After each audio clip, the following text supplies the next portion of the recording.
This is the No BS Coaching Advice Podcast, and I'm your host, Jeff Altman, the Big Game Hunter. I do leadership and career coaching and work with people all over the world. Most of my clients are in the U.S., and I've helped people now for many years. And I was watching last night's Game 7 of the NBA Western Conference Finals, or the Western Conference playoffs, I should say.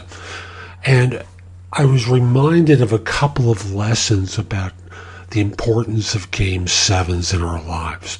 Now, I'm going to bring in the stories of LeBron from their Game 7 as well. But there are lessons, I think, that are very useful. And let me just start off with the LeBron one. Great athlete. He's getting older. He is incredible talent with enormous will. And that isn't always enough. It was an interesting comment I heard after the Game 7 from an ESPN commentator named Tim Legler. And what he said was, going into Game 7, there was no question LeBron was going to get his points. But the question was, could they get 30 points from two other players? An interesting lesson there.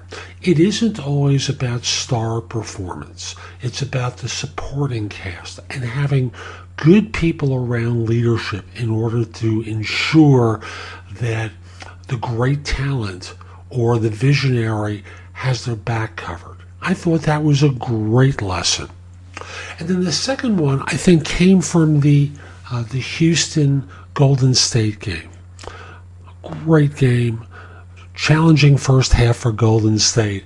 And this one comes from Steve Kerr, their coach, who was being interviewed, or I should say blew through an interview after the first quarter. And he's greeted by an analyst who's got a mic that he's sticking in his face between the first and second quarters. And without being asked a question, he says, "We're down 5 and we played our worst basketball of the entire season. I think we're in good shape."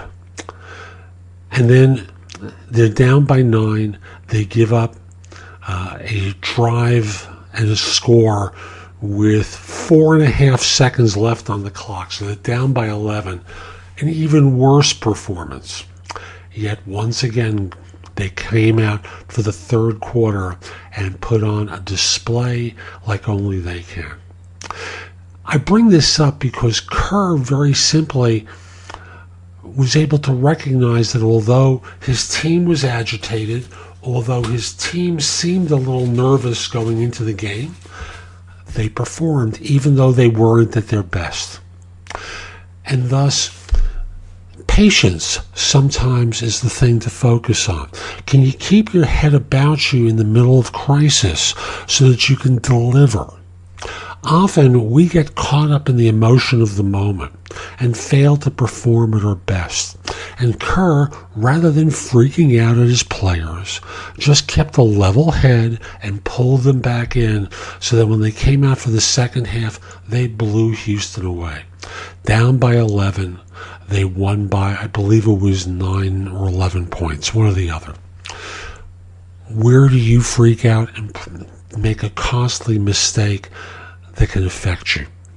And those, I thought, were two great lessons from the 2 Game 7s in the NBA that I think we can apply to our own lives. Very simply, where can you get a supporting cast to help you or be that supporting cast for someone else? And where and how can you keep your head balanced so that at times of crisis, you're not freaking out and making it more difficult for yourself?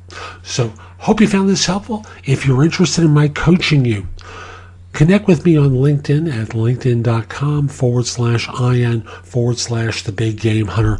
Mention that you listen to the podcast. Maybe you even subscribe to the podcast.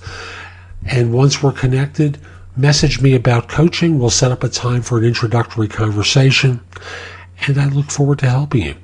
Hope you have a great day. Take care.